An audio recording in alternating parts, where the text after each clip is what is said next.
नमस्कार दोस्तों, स्वागत है आप सभी का महिमा भक्ति ब्लॉग चैनल पर। तो चलिए आज के इस वीडियो में मैं आप सबको एक कथा सुनाऊंगी जिसमें कि भगवान विष्णु ने बताया है कि तुलसी को रोजाना जल देने से कौन सा फल मिलता है। तो चलिए शुरू करते हैं। तो कथा शुरू करने से पहले यदि आप चैनल पर नए हैं तो चैनल को सब्सक्राइब कर लीजिएगा और बेल आइकन को प्रेस कर दीजिएगा जिससे कि मेरे आने वाले हर वीडियो के नोटिफिकेशन आप सभी के पास सबसे पहले पहुंचे। तो चलिए कथा शुरू करते हैं।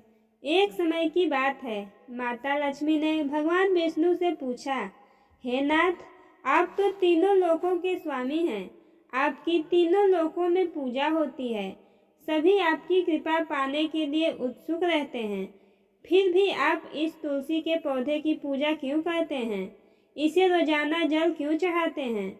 मैं इस तुलसी के पौधे को जल चढ़ाने का महत्व जानना चाहती हूँ। तब माता लक्ष्मी की बात सुनकर भगवान विष्णु ने कहा, हे देवी, तुलसी साक्षात लक्ष्मी का ही रूप है।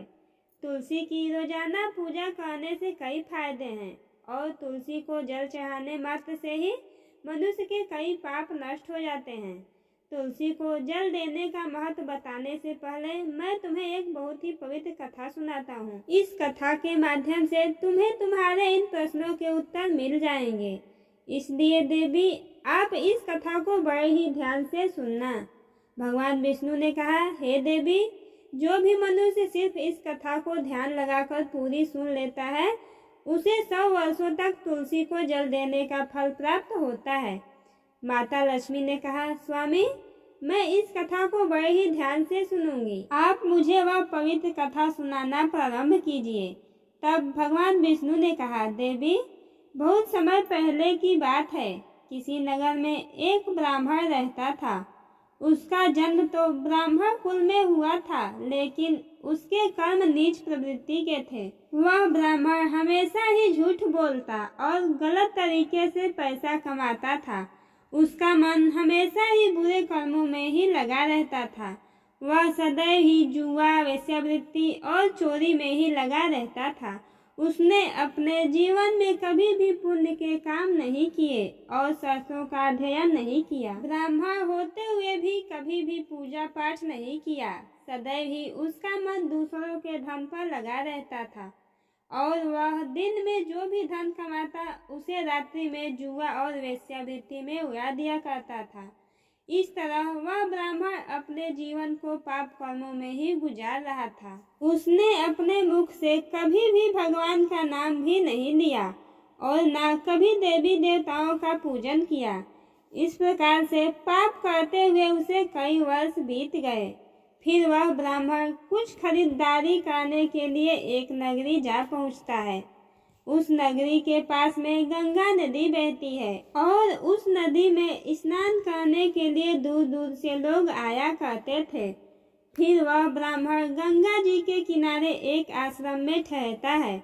उस आश्रम में अनेक विद्वान ब्राह्मण प्रतिदिन पुराणों का पाठ तथा भगवान की भक्ति में लीन रहते थे। वह ब्राह्मण भी ढोंग करता हुआ वहीं पर उनके साथ रुक गया और उन ब्राह्मणों के साथ रहकर उसे भी भगवान का नाम लेने का अवसर मिल रहा था। वह उसी स्थान पर कुछ दिनों के लिए रुका। फिर वहां पर आए हुए लोगों ने गायों का पूजन करके ब्राह्मणों को भोजन कराया, तो उस ब्राह्मण ने भी उनके साथ बैठकर भोजन किया और भगवान का प्रसाद ग्रहण किया। वहीं पर उस आश्रम में एक तुलसी का पौधा था। वह ब्राह्मण जाने अनजाने में उस तुलसी के पौधे में पानी डालता था। उसके मन में कोई विचार नहीं था कि वह क्या कर रहा है। वह प्रतिदिन सुबह उठकर बाल्टी में पानी लेकर तुलसी के पौधे में डालता था। यह उसका रोजाना का नियम बन गया। फिर एक दिन की बात है, वह आश्रम में सोया हुआ था। तभी अचानक उसके पास एक काला सर्प आया और उस काले सर्प ने उसे नींद में ही डस लिया और थोड़ी ही देर में उस ब्राह्मण की नींद में ही मृत्यु हो गई। और जब सुबह दूसरे ब्राह्मण ने उसे इस अवस्था में देखा तो उन्होंने उसके मुख में तुलसी पत्र और तुलसी का जल डाल दिया। फिर उन ब्राह्मणों को पता चला कि उसकी मृत्यु तो हो चुकी है। तब वहाँ पर यमदूत आते हैं और उस ब्राह्मण को पकड़कर यमलोक ले जाने लगते हैं। रास्ते में जाते हुए वह ब्राह्मण रोने लगता है और यमदूतों से कहने लगता है कि हे यमदूतों, मुझे कहाँ ले जा रहे हो और मेरी मृत्यु किस कारण से हुई है। तब यमदूत कहने लगे, हे ब्राह्मण, तुमने जन्म से लेकर मृत्यु तक बहुत पाप कर्म किए हैं और तुम्हारे पापों के कारण ही तुम्हें एक काले सर्प ने काटा और जिसकी वजह से ही तुम्हारी मृत्यु हुई है। और अब हम तुम्हें यमपुरी लेकर जा रहे हैं। वहाँ पर यमराज तुम्हारे पाप कर्मों का लेखा जोखा देखेंगे और निश्चित ही तुम्हें घोर नरक में डालेंगे। फिर से वो ब्राह्मण फूट फूट कर रोने लगा और उन यमदूतों से माफी मांगने लगा, किंतु यमदूतों को उस पर जरा भी दया नहीं आई और वे उसे मारते हुए यमलोक लेकर गए। जब यमदूत उस ब्राह्मण को लेकर यमराज के सामने उपस्थित हुए तो यमराज के पास बैठे हुए चित्रगुप्त ने उस ब्राह्मण के कर्मों का लेखा जोखा निकाला और यमराज से कहने लगे, हे धर्मराज, इस ब्राह्मण ने तो अपने पूरे जीवन भर पाप ही पाप किए हैं। इसने इसके जीवन में कभी पुण्य का काम नहीं किया है। यह तो घोर पापी है, इसे तो हमेशा के लिए नरक में डाल दिया जाए। फिर यमराज कहते हैं, हे यमदूतों, जीवन भर पाप करने वाले इस ब्राह्मण को उठाकर ले जाओ और इसे नरक में डाल दो। यमराज का आदेश मिलते ही वे यमदूत उस ब्राह्मण को लेकर नरक की ओर चल दिए और ब्राह्मण को पीटते हुए नरक में ले गए और वहां ले जाकर उसे खौलते हुए तेल की कड़ाही में डाल दिया। परंतु जैसे ही उस ब्राह्मण को खौलते हुए तेल की कड़ाही में डाला तो वह तेल एकदम से ठंडा और शीतल हो गया। इस घटना को देखकर उस यमदूत को बड़ा ही आश्चर्य हुआ। ऐसा उसके साथ पहले कभी नहीं हुआ था। उस यमदूत ने कितने ही पापियों को उस तेल की कड़ाही में डाला था और वे सभी उस खौलते हुए तेल में गिरकर छटपटाने लगते थे। लेकिन जैसे ही वह ब्राह्मण गर्म तेल की कड़ाही में गिरा तो वह तेल अचानक से शांत और शीतल हो गया। इस आश्चर्यजनक घटना को देखकर वह यमदूत जल्दी से दौड़ता हुआ यमराज के पास पहुंचा। यमदूत को देखकर यमराज ने कहा, हे यमदूत, क्या बात है, तुम इतने घबराए हुए क्यों लग रहे हो। फिर वह यमदूत कहता है, हे धर्मराज, आपने जिस ब्राह्मण को नरक में डालने के लिए कहा था, मैंने जैसे ही उसे खौलते हुए तेल की कड़ाही में डाला तो उस भट्टी की अग्नि बुझ गई और वह खौलता हुआ तेल भी बिल्कुल ठंडा हो गया। फिर यमराज कहते हैं, हे यमदूत, यह तो बड़ी ही विचित्र घटना है, ऐसा तो पहले कभी नहीं हुआ था। यमराज विचार कर ही रहे थे कि तभी वहां पर नारद मुनि प्रकट होते हैं। नारद मुनि को देखकर यमराज अत्यंत प्रसन्न होते हैं और उन्हें प्रणाम करते हैं और उनका स्वागत करते हैं। फिर यमराज नारद मुनि से कहते हैं, मुनिवर, आप उचित समय पर आए हैं। हमने आज और अभी एक अत्यंत पापी ब्राह्मण को नरक में गिराया है, किंतु उसके गिरते ही नरक की अग्नि ठंडी पड़ चुकी और खौलता हुआ तेल भी शीतल हो गया।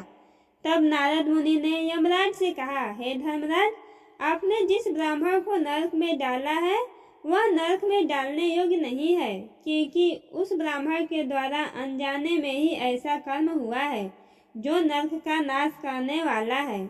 जो मनुष्य पुण्य कर्म करने वाले लोगों की संगति करता है उसे उनके पुण्यों का भाग जरूर मिलता है। और यह ब्राह्मण तो कई दिनों तक भगवान के भक्तों के साथ रहा है। इस ब्राह्मण ने आश्रम में रहते हुए रोजाना तुलसी में जल डाला है, इसलिए यह ब्राह्मण बड़ा पुण्यात्मा बन गया है और इसके सारे पाप नष्ट हो गए हैं। यह ब्राह्मण अब स्वर्गलोक में जाने का अधिकारी बन गया है। इस ब्राह्मण ने अनजाने में ही इतना पुण्य कमाया है जो कई जन्मों तक मनुष्य को प्राप्त नहीं होता है।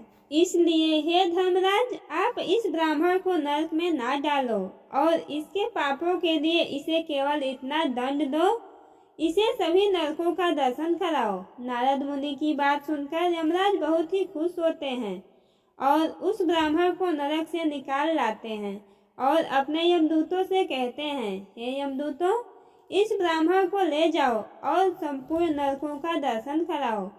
फिर यमदूत उस ब्राह्मण को ले जाते हैं और संपूर्ण नरकों का दर्शन कराते हैं। तब भगवान विष्णु ने कहा, हे देवी, इस प्रकार से यमदूत उस ब्राह्मण को संपूर्ण नरकों का दर्शन कराते हैं और उसे यक्ष लोक में ले जाते हैं और फिर वह ब्राह्मण एक यक्ष बन जाता है। भगवान विष्णु कहते हैं, हे देवी, वनस्पति नाम तुलसी, मास नाम कार्तिक, तिथि नाम एकादशी। देवी, वनस्पतियों में मुझे तुलसी प्रिय है, मास में कार्तिक मास और तिथि में एकादशी प्रिय है।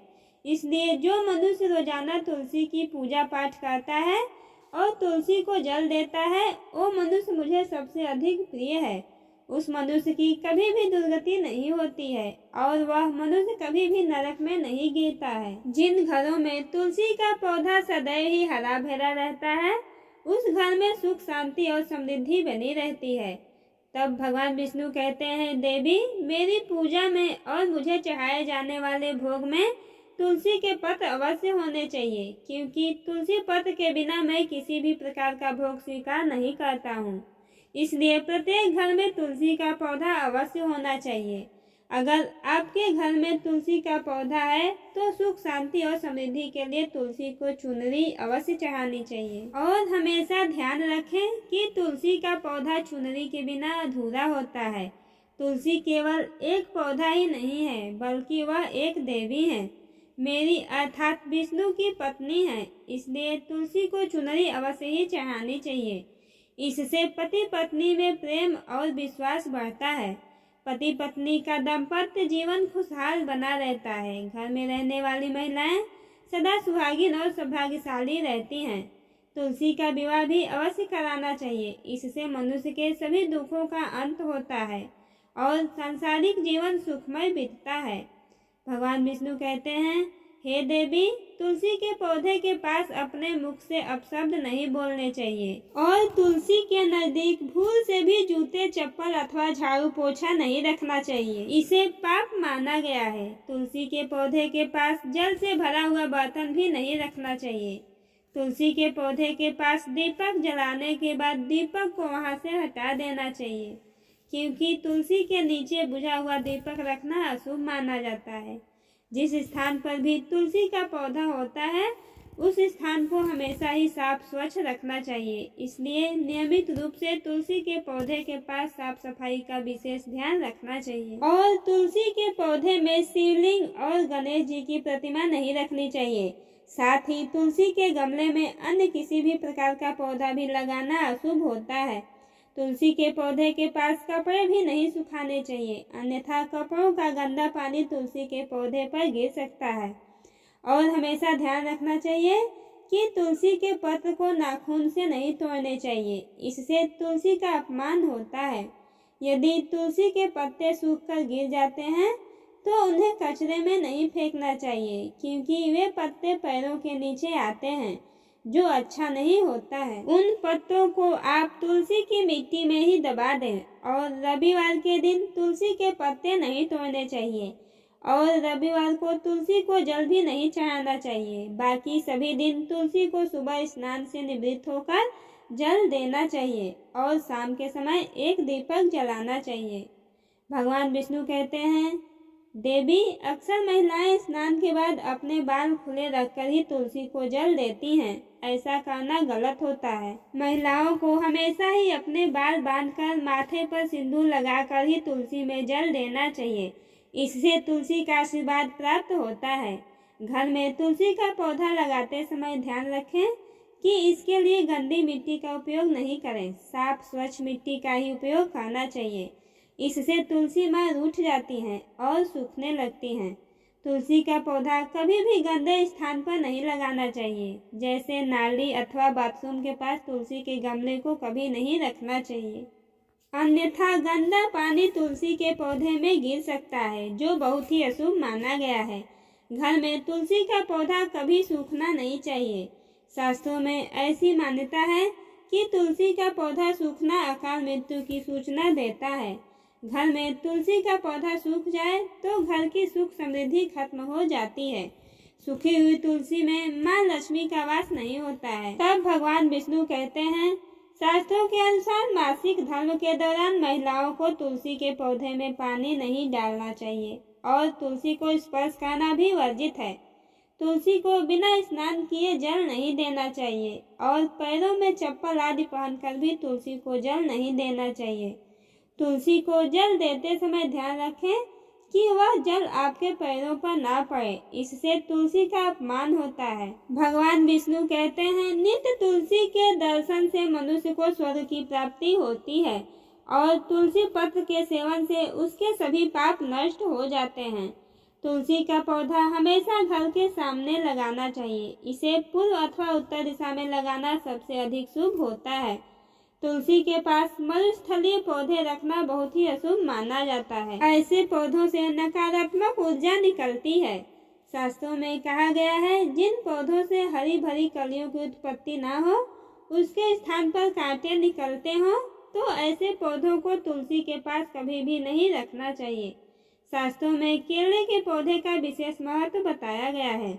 अगर तुलसी के पास केले का पौधा लगा देते हैं तो कई गुना अधिक लाभ प्राप्त होते हैं। केले के पौधे में देवी स्वयं मेरा वास होता है। इसे तुलसी के पास लगाने से घर में सुख समृद्धि आती है।